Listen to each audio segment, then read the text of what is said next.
नमस्कार साथियों। आज तारीख है 4 और आज के जनसत्ता पेपर में कौन कौन सी ऐसी खबरें हैं जो हमारे लिए करंट अफेयर बन सकती है, उन्हें हम आज डिस्कस कर लेते हैं। आशा है आप सब लोग हैप्पी होंगे। तो देख लेते हैं आज के पेपर में कौन कौन सी ऐसी खबरें हैं जो हमारे लिए महत्वपूर्ण हैं। तो पहले फ्रंट पेज पे जो खबर आई है वो प्रधानमंत्री मोदी जो ब्रुनेई तथा सिंगापुर दो देशों की यात्रा पर जो गए हैं उससे निकल कर आ रही है। तो प्रधानमंत्री ब्रुनेई पहुंचे हैं। वहां उनका स्वागत सुल्तान हाजी हसन अल बोल्किया द्वारा किया गया है।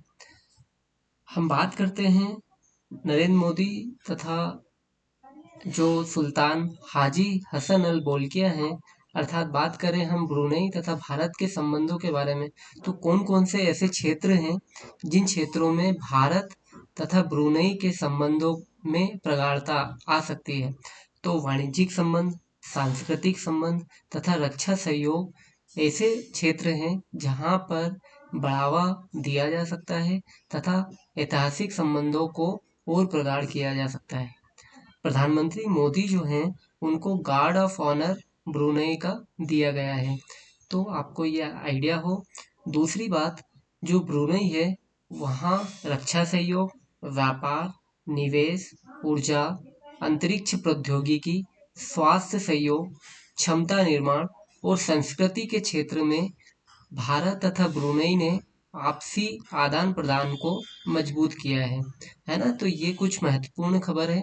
इसके पश्चात जो मोदी जी हैं वो कहाँ जाएंगे? सिंगापुर, है ना। तो सिंगापुर की अगली यात्रा है। सिंगापुर के साथ भी हमारे तो जो संबंध है वो मजबूत करने का एक बेहतर ये दौर है। तो उसे भी हम देख लेंगे जब सिंगापुर की आगे खबर आएगी, तो उसमें हम डिस्कस कर लेंगे।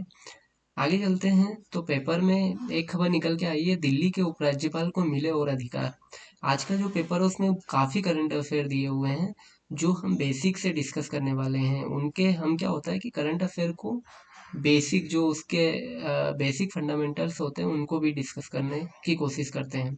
तो दिल्ली जो है, हमें ये पता हो कि दिल्ली जो है उसे राष्ट्रीय राजधानी क्षेत्र कब घोषित किया गया और कौन से अधिनियम के तहत। तो आपको पता होगा कि 69वां संविधान संशोधन 1991 के तहत दिल्ली को राष्ट्रीय राजधानी क्षेत्र घोषित किया गया है ना। तो ये आपको पता हो। और आर्टिकल कौन सा है संविधान का? 239 ए मतलब 239 ट्रिपल ए में दिल्ली को राष्ट्रीय राजधानी क्षेत्र का दर्जा दिया गया है। तो ये आपको पता हो। आगे हम चलते हैं और यहाँ पर एक खबर और, जो उपराज्यपाल को केंद्र सरकार के द्वारा जो अ, अधिकार दिए गए हैं उसमें प्रदेश महिला आयोग और दिल्ली विद्युत विनियामक आयोग जैसे किसी भी प्राधिकरण, बोर्ड और आयोग का गठन करने के लिए पूर्ण अधिकार किसको दे दिया गया है? अभी उपराज्यपाल को। तो ये आपको पता होना चाहिए। दूसरी खबर हमारे पेपर में एथिक्स से संबंधित है। हम एथिक्स में इसका एक एग्जाम्पल दे सकते हैं। हरियाणा में गो तस्कर समझकर 12वीं कक्षा के छात्र को गोली मारकर हत्या। तो इस तरीके की जो घटनाएं हैं वो हृदय विदारक घटनाएं होती हैं और किसी को भी कानून हाथ में लेने की परमिशन नहीं होती है। इस तरीके के जो भी लोग होते हैं उन्हें कठिन से कठिन या कठोर से कठोर कारावास की सजा दी जानी चाहिए, क्योंकि क्या है कि किसी की भी जान की कीमत नहीं होती है ना। जान अमूल्य धरोहर है किसी भी व्यक्ति के लिए। तो ये जो यहाँ पे जो ये आर्टिकल है, ये जो ये खबर है, इसमें जो हरियाणा में 12वीं के छात्र के साथ जो गोली मारकर हत्या कर दी गई, यहाँ काफी दर्दनाक खबर है ना। तो इसको आप एथिक्स के एग्जाम्पल में इसका प्रयोग कर सकते हैं। आगे हम देखते हैं तो छत्तीसगढ़ में सुरक्षा कर्मियों से मुठभेड़ में 9 नक्सली ढेर हुए। तो नक्सलियों के बारे में हमने कल भी जानकारी एकत्रित की थी। नक्सली जो होते हैं, यह हम बात करें जो नक्सली शब्द है वो पश्चिम बंगाल के नक्सलबाड़ी से आया है ना। तो ये जो नक्सली शब्द है वो नक्सलबाड़ी से आया पश्चिम बंगाल के। और अभी अगर बात करें तो मध्य प्रदेश का दक्षिण पूर्वी वाला कुछ हिस्सा, छत्तीसगढ़, पश्चिम बंगाल का कुछ एरिया, थोड़ा सा अगर बात करें उड़ीसा का क्षेत्र, तो इसमें आज भी नक्सली जो घटनाएं हैं वो होती रहती हैं। काफी कंट्रोल इन पर पा लिया गया है, फिर भी इन घटनाओं का पूर्ण अभी तक समाप्ति नहीं हो पाई है। तो आप ये नक्सली का जो कॉन्सेप्ट है वो आप समझ गए होंगे। आगे हम चलते हैं। बंगाल में जो आरजी कर मेडिकल हॉस्पिटल में जो घटना हुई है, एक लेडी नर्स के साथ, पहले उसका रेप किया गया, बाद में उसकी हत्या कर दी गई। उस पर बंगाल की जो सरकार है उसने एंटी रेप अधिनियम या विधेयक लाया गया है और उसे पास कर दिया गया है। तो ये विधेयक जो है इसे अपराजिता नाम दिया गया है ना। तो इस तरीके का जो विधेयक है वो जो आरोपी है, आरोपी को जल्द से जल्द सजा देने में तथा ऐसी घटनाओं को अंजाम देने वालों को कंट्रोल करने के लिए एक बेहतर विकल्प यहाँ दिखता है ना। तो ये बंगाल से खबर निकल के आई है। आगे हम चलते हैं। तो सतर्कता आयोग की एक रिपोर्ट का जिक्र किया गया है। तो हमने सीवीसी के बारे में कल भी जानकारी एकत्रित की थी। अब सीवीसी क्या होता है? तो सीवीसी जो है सेंट्रल विजिलेंस कमीशन, है ना, केंद्रीय सतर्कता आयोग। सतर्कता आयोग का जो गठन है वो अगर बात की जाए तो आपका 1964 में किया गया, है ना। तो 1964 में सतर्कता आयोग का गठन किया गया। कौन सी समिति थी आप हमें कमेंट बॉक्स में लिख के बताइएगा। कल मैंने उस समिति का नाम भी बताया था आपको। तो आप हमें केंद्रीय सतर्कता आयोग का जो गठन हुआ है कौन सी समिति के आधार पर किया गया है वो आप हमें कमेंट बॉक्स में लिखकर बताइएगा। केंद्रीय सतर्कता आयोग जो होता है उसमें 3 सदस्य होते हैं, एक अध्यक्ष और 2, मतलब एक आयुक्त और 2 अन्य आयुक्त या अतिरिक्त आयुक्त होते हैं। 4 वर्ष 65 वर्ष इनका कार्यकाल होता है। तो ये आपको बेसिक जानकारी पता हो। तो इस जो सतर्कता आयोग की जो रपट है या रिपोर्ट जो है, इसमें भ्रष्टाचार की जो सबसे अधिक शिकायतें जो मिली है वो रेलवे जो कर्मचारी हैं उनके खिलाफ मिली है ना।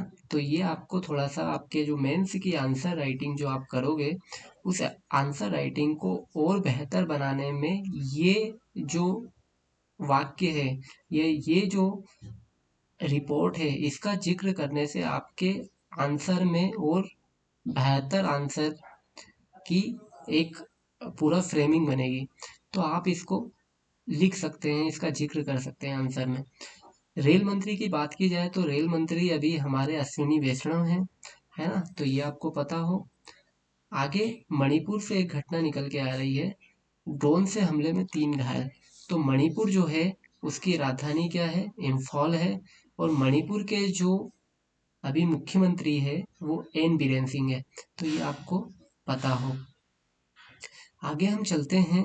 तो चिंतित या तनावग्रस्त नहीं, मैंने कुछ गलत नहीं किया, ये आपके लिए काम का नहीं है। पर इसमें एक चीज आपको, अगर वनडे की एग्जाम की तैयारी कर रहे हैं तो कभी कभी क्वेश्चन पूछ लिया जाता है। तो कर्नाटक के मुख्यमंत्री कौन है? सिद्धारमैया, है ना। तो ये आपको पता हो। आगे हम आंध्र में आई बाढ़ को राष्ट्रीय आपदा घोषित किए जाने की अपील। तो आंध्र प्रदेश में आपने देखा होगा अभी कुछ समय से काफी बाढ़ आ गई है। ऐसा ही हाल जो है वो हमारे गुजरात में भी हो रहा है। तो जो वहाँ के मुख्यमंत्री है एन चंद्रबाबू नायडू, उन्होंने राष्ट्रीय आपदा घोषित करने की केंद्र सरकार से अपील करने की बात कही है।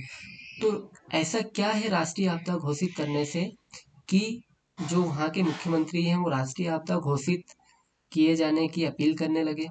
तो राष्ट्रीय आपदा जो है वो नेशनल डिजास्टर मैनेजमेंट एक्ट 2005 के अंतर्गत अगर बात की जाए, देखो सामान्य सी चीज है, अगर राष्ट्रीय आपदा घोषित होगी तो कहीं ना कहीं राज्य को इससे फायदा होगा। राज्य को अतिरिक्त संसाधन केंद्र की तरफ से मुहैया कराए जाएंगे।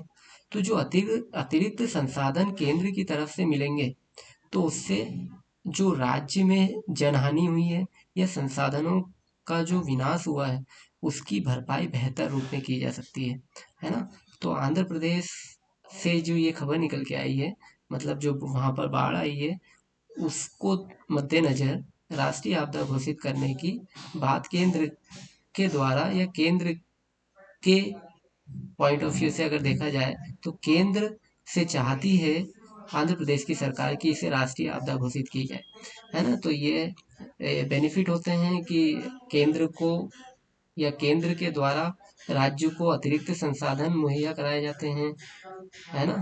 उसके बाद में राहत कोष दिया जाता है, एनडीआरएफ की टीम भेजी जाती है, तो ये सब बेनिफिट होते हैं। छात्रा पर धर्म परिवर्तन का दबाव बनाने के आरोप। देखो, यहाँ पर हमारे लिए क्या इम्पोर्टेंट है, तो जो धार्मिक स्वतंत्रता का अधिकार हमारे कॉन्स्टिट्यूशन में दिया गया है, धार्मिक स्वतंत्रता का अधिकार हमारा मूल अधिकार है। और अगर बात की जाए तो आप हमें कमेंट में ये बताइए कि मूल अधिकार का जिक्र कौन से आर्टिकल में किया गया है ना, कहाँ से कहाँ तक मूल अधिकार का जिक्र है। अब हम यहाँ बात कर लेते हैं धार्मिक स्वतंत्रता का अधिकार की। तो धार्मिक स्वतंत्रता का अधिकार अगर बात की जाए तो 24 से 28 में धार्मिक स्वतंत्रता का अधिकार दिया गया है, और 29-30 में भी संस्कृति और शिक्षा का अधिकार दिया गया है। तो धार्मिक स्वतंत्रता के अधिकार का यहाँ सरासर हनन हो रहा है। तो आपको याद क्या रखना है कि धार्मिक स्वतंत्रता का अधिकार जो है वो कौन से आर्टिकल में दिया गया है। तो 24 से 28 तक जो आर्टिकल है उनमें धार्मिक स्वतंत्रता का अधिकार दिया गया है। आगे हम चलते हैं, तो ऐसी कौन सी और न्यूज है जो हमारे लिए महत्वपूर्ण है। तो एक खबर यहाँ पर निकल के आ रही है, प्रवर्तन निदेशालय ईडी, है ना, एनफोर्समेंट डायरेक्टोरेट।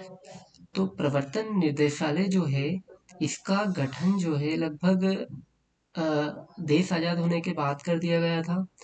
प्रवर्तन निर्देशालय जो है वो, अगर आपको आइडिया होगा तो हमारे यहाँ पहले फेरा कानून था, फेरा के बाद में फेमा आया, फेमा के बाद में prevention of money laundering act आया, है ना, पीएमएलए। तो इन सब कानूनों के अंतर्गत प्रवर्तन निदेशालय जो मनी लॉन्ड्रिंग जैसे केस होते हैं उन्हें हैंडल करता है ना। तो किसी ने अगर काले धन से कमाई की है, या किसी के पास ऐसे देश विरोधी जो राजस्व से संबंधित चीजें हैं, उनको देखने का कार्य किसका है, प्रवर्तन निदेशालय का, है ना।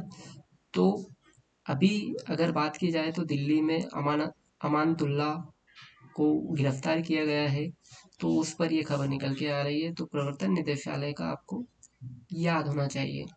आगे हम चलते हैं, तो अंत्योदय अन्न योजना के बारे में खबर निकल के आई है। तो अंत्योदय अन्न योजना के तहत 3 महीने से नहीं मिली चीनी।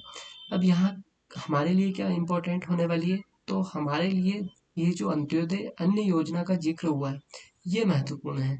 देखो, इस लेक्चर जो हम बना रहे हैं करंट अफेयर के, इसका मेन उद्देश्य तो यहाँ है कि आप समझे कि पेपर को किस तरीके से पढ़ना है ना। पेपर को पढ़ने का तरीका क्या होना चाहिए। लोग पेपर को पढ़ते हैं, पर एक चाय की टपरी पर पढ़ने वाला व्यक्ति, या एक आम सामान्य व्यक्ति, और एक तैयारी करने वाले व्यक्ति के मध्य क्या डिफरेंस होता है, ये हमें पता हो। हमारे लिए कौन सी खबर हमारे पेपर के पॉइंट ऑफ व्यू से इम्पोर्टेंट है, वो हमें निकालना है ना। तो यहाँ पर अंत्योदय अन्न योजना का जिक्र किया गया है।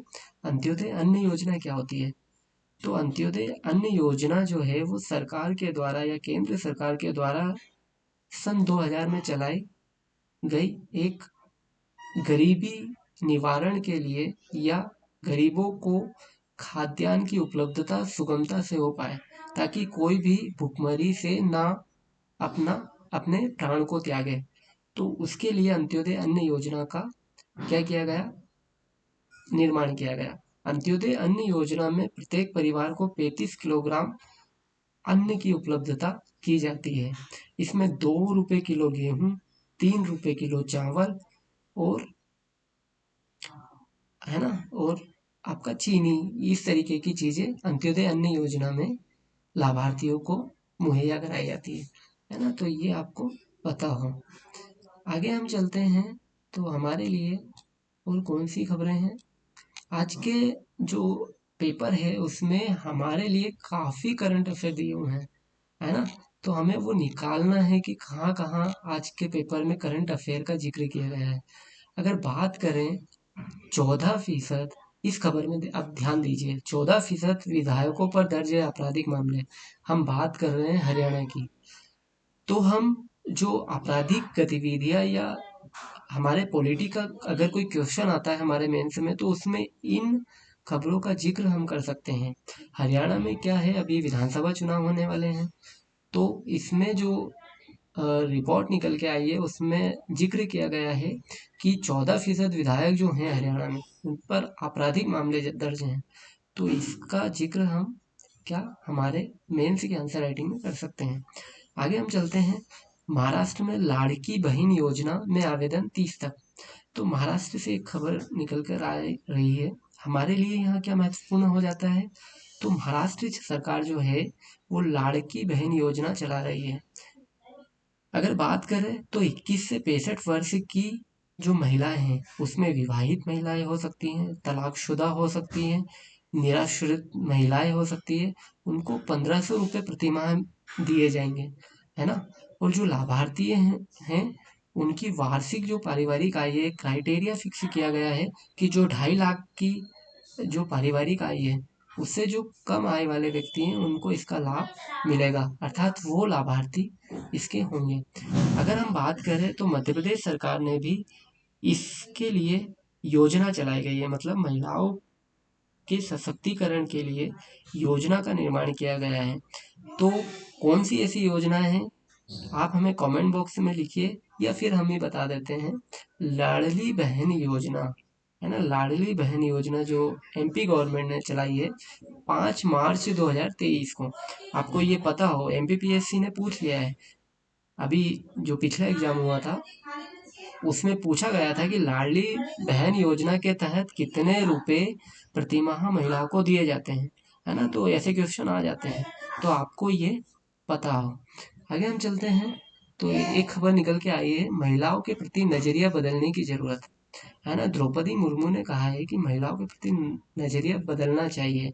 जो पितृसत्तात्मक समाज है उसने महिलाओं का काफी शोषण किया है, तो हमें अब पितृसत्तात्मक मानसिकता से उभरना चाहिए। आपको पता होगा कि बांग्लादेश के विकास में सबसे महत्वपूर्ण योगदान वहाँ की महिलाओं का रहा है, क्योंकि आबादी का एक बहुत बड़ा तबका महिलाओं से बिलोंग करता है। लगभग 50% आबादी भारत की क्या है, महिलाएं हैं। और महिलाएं जो हैं वो यदि आर्थिक गतिविधियों में संलिप्त होगी तो देश के विकास में महत्वपूर्ण कदम साबित होगा आगे।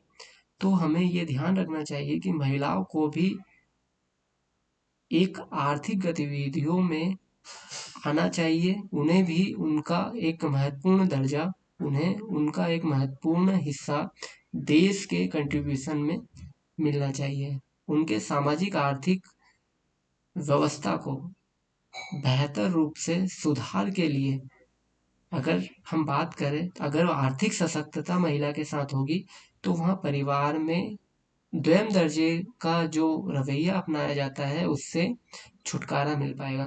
तो ये हमें पता हो, है ना। और नेशनल एजुकेशन पॉलिसी जो है उसमें भी इन चीज़ों का महत्वपूर्ण रूप से जिक्र किया गया है ना। महिलाओं की शिक्षा के बारे में काफ़ी कुछ कदम उठाए गए हैं।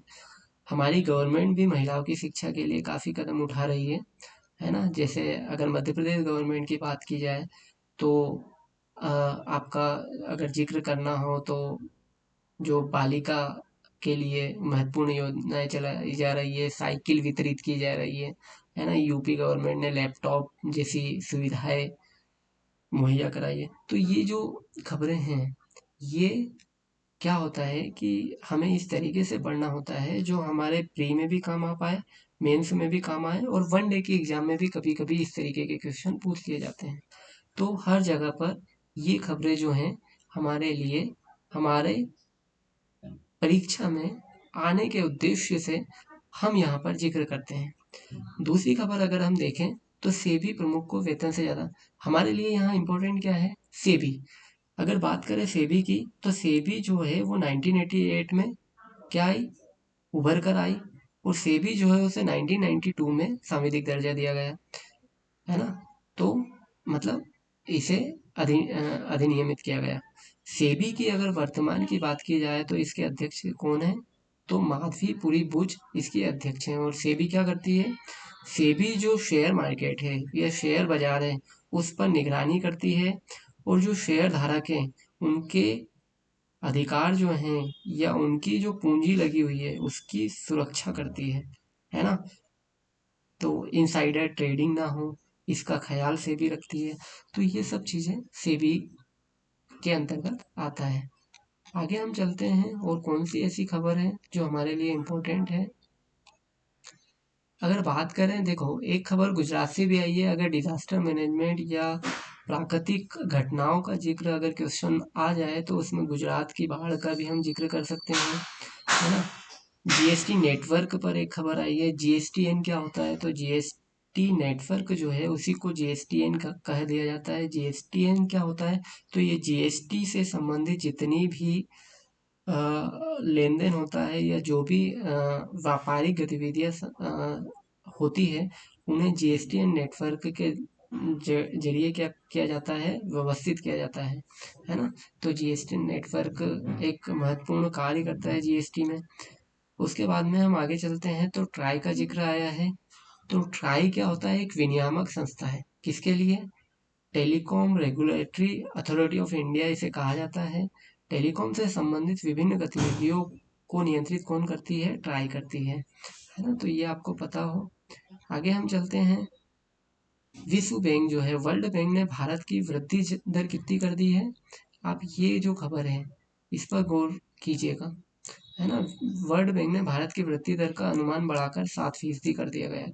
कभी कभी क्वेश्चन आ जाता है कि वर्ल्ड बैंक ने जो भारत की वृद्धि दर है वो कितनी रखी है, तो 7% रखी है। अगर बात करें तो अभी जो डाटा आया था वो 6.7% हमारी वृद्धि दर रही है ना।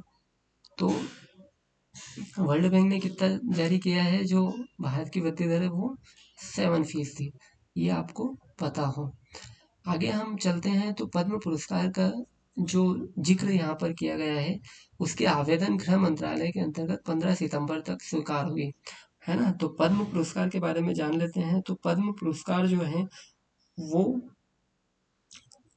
हमारे देश में 3 कैटेगरी में दिए जाते हैं, है ना। पद्म पुरस्कार 3 कैटेगरी में दिए जाते हैं और ये विशेष सेवाओं के बदले विभिन्न व्यक्तियों को या संस्थाओं को दिए जाते हैं। पद्म पुरस्कार जो हैं वो 3 प्रकार के होते हैं। कौन कौन से, पद्म विभूषण, पद्म भूषण और पद्म श्री। विशेष कार्यों या समाज सेवा से संबंधित कार्यों, व्यापार गतिविधियों, कलात्मक क्षेत्र आदि के लिए पद्म पुरस्कार का वितरण किया जाता है। 1954 में पद्म पुरस्कार की स्थापना की गई है। पद्म पुरस्कार जो हैं यहाँ विभिन्न लोगों को क्या मोटिवेट करने के लिए इन पुरस्कार को दिया जाता है। पद्म पुरस्कार जो है वो 70 के दशक में बंद कर दिए गए थे, पर पुनः उनको शुरुआत जब कांग्रेस गवर्नमेंट आई तो पुनः उनकी शुरुआत कर दी गई थी। तो पद्म पुरस्कार से हमें क्या मतलब हमारे लिए क्या पॉइंट है यहाँ पर, तो पद्म पुरस्कार 3 प्रकार के होते हैं, पद्म विभूषण, पद्म भूषण और पद्मश्री। तो इनका क्रम भी ऐसे ही याद रखना, पद्म विभूषण सबसे बड़ा, पद्म भूषण उससे छोटा और पद्मश्री सबसे छोटा, है ना। तो इस तरीके से हमें याद रखना है। भारत का सर्वोच्च सम्मान कौन सा है, आप हमें कमेंट बॉक्स में लिख के बताइएगा, है ना। आगे हम चलते हैं तो नीचे एक नियंत्रण महालेखा परीक्षक की रिपोर्ट में खुलासा हुआ है। तो असम में पीएम किसान सम्मान योजना जो है उसके कार्यान्वयन में खामियां मिली है। हमें यहाँ क्या पता होना चाहिए, तो के बारे में यह जिक्र किया गया है। तो नियंत्रण एवं महालेखा परीक्षक के बारे में हमें पता हो। नियंत्रण एवं महालेखा परीक्षक जो है उसकी स्थापना अंग्रेजों के काल में ही हो गई थी। लगभग 1858 के समय नियंत्रण एवं महालेखा परीक्षक की क्या हुई, स्थापना हुई। 1947 जब देश आज़ाद हुआ उसके पश्चात 1971 में एक अधिनियम पारित किया गया।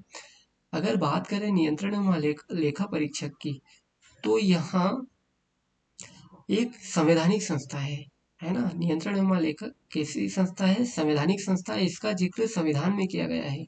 अगर बात करें आर्टिकल की, तो अनुच्छेद 148 से लेकर 151 तक नियंत्रण एवं महालेखा परीक्षक का जिक्र किया गया है ना। तो ये आपको पता हो।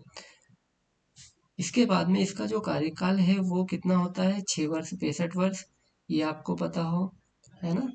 और नियंत्रण महालेखा परीक्षक जो है वो लोक लेखा समिति का क्या होता है, मार्गदर्शक होता है ना, ये आपको पता हो। आगे हम चलते हैं तो विदेश मंत्री हमारे कौन है, एस जयशंकर। इनके द्वारा कहा गया है कि जो भारत और सिंगापुर के संबंध है वो मजबूती की प्रगाढ़ स्थापना को दर्शाता है। भारत और सिंगापुर के जो संबंध है वो द्विपक्षीय संबंध के अंतर्गत आते हैं। द्विपक्षीय संबंध से मतलब है कि दो देशों के मध्य जो संबंध होते हैं उन्हें द्विपक्षीय संबंध कहते हैं। अब सिंगापुर के साथ हमारे कौन कौन से संबंध हो सकते हैं, हमारे व्यापारिक संबंध में रक्षा सहयोग, टेक्नोलॉजी का आदान प्रदान, अगर बात की जाए सेमीकंडक्टर जो हमने कल जिक्र किया है, सेमीकंडक्टर का आदान प्रदान, सेमीकंडक्टर की स्थापना के लिए प्लांट का निर्माण आदि जैसे विभिन्न जो क्षेत्र हैं उनमें हम सिंगापुर के साथ कदमताल मिलाकर भारत और सिंगापुर एक दूसरे से सहयोग की इच्छा रखते हैं और एक दूसरे का सहयोग चाहते हैं, ताकि दोनों देशों का विकास बेहतर रूप में हो सके, रोजगार लोगों को प्राप्त हो सके, बेरोजगारी दूर हो पाए, आर्थिक विकास दोनों देशों का हो पाए। इस तरीके से भारत और सिंगापुर के संबंधों को हम देख सकते हैं। आगे हम चलते हैं, वायनाड में भूस्खलन की घटना जो है ये डिजास्टर मैनेजमेंट से संबंधित, अगर आपदा से संबंधित कोई मेंस में क्वेश्चन आता है तो वहाँ वायनाड के जो भूस्खलन की घटना है उसका जिक्र कर सकते हैं, है ना। तो ये हम देख सकते हैं। आज के पेपर में केवल यही खबरें हैं, ये काफ़ी करंट अफेयर आज के लिए हो गए हैं, आप इन्हें जरूर पढ़ लीजिएगा। और ये जो जो करंट अफेयर हमने आज डिस्कस किए हैं उन सब करंट अफेयर को आप जरूर एक बार सरसरी निगाह से पुनः देख लीजिएगा, ताकि करंट अफेयर जो हैं वो मिस ना हो जाए, क्योंकि यहीं से क्वेश्चन बन जाते हैं। एक बात हम खेल पृष्ठ से देख लेते हैं, बांग्लादेश ने इतिहास रच दिया है, टेस्ट में पाकिस्तान को 2-0 से हराया है। तो ये हमारे लिए एक खबर है, वैसे इतनी इम्पोर्टेंट खबर नहीं है। उसके बाद हम नीचे आते हैं तो जो भाला फेंक है, पैरालंपिक जो खेल हो रहे हैं पेरिस में, उसमें भाला फेंक खिलाड़ी, पैरालंपिक जो भाला फेंक खिलाड़ी है कौन है, सुमित अंतिल। उन्होंने भाला फेंक में स्वर्ण पदक जीता है ना। तो ये आपको पता हो, आ सकता है, देखो प्री के लेवल पे या वनडे एग्जाम में ये क्वेश्चन आ सकता है। ये भी आ सकता है कि कितने मीटर भाला फेंका है उन्होंने, तो 70.59 या बोले 70.59 मीटर का नया रिकॉर्ड इन्होंने बनाया है ना। ये पैरालंपिक खिलाड़ी है। सुमित अंतिल कौन से स्पर्धा से बिलोंग करते हैं, तो भाला फेंक से संबंधित हैं। तो ये आपको पता हो। आज के पेपर में जो जो मेन खबर हमारे लिए करंट के पॉइंट ऑफ व्यू से निकल के आई है उनका हमने जिक्र कर दिया है। आप इन्हें बेहतर रूप में समझ लिए होंगे ऐसी आशा है। अगर इस चैनल को आपके और फ्रेंड तक पहुंचाना है तो इस लिंक को शेयर कर दीजिएगा, सब्सक्राइब चैनल को करना ना भूलिएगा, लाइक कर दीजिएगा। हम और आपके लिए चाहेंगे कि जो basic history, geography, pol science आदि जो सब्जेक्ट हैं या उद्यमिता जैसे सब्जेक्ट अभी एमपीपीएससी में जुड़े हैं, सोशियोलॉजी जुड़ा है, इथिक्स में जो उद्यमिता जुड़ा है, तो इन पेपरों का भी हम चाहेंगे कि वीडियो लेकर आए आगे। हमारा प्रयास है कि हम बेहतर तरीके से आपको चीज़ों को प्रोवाइड करवा पाए। आज के लिए इतना ही, धन्यवाद।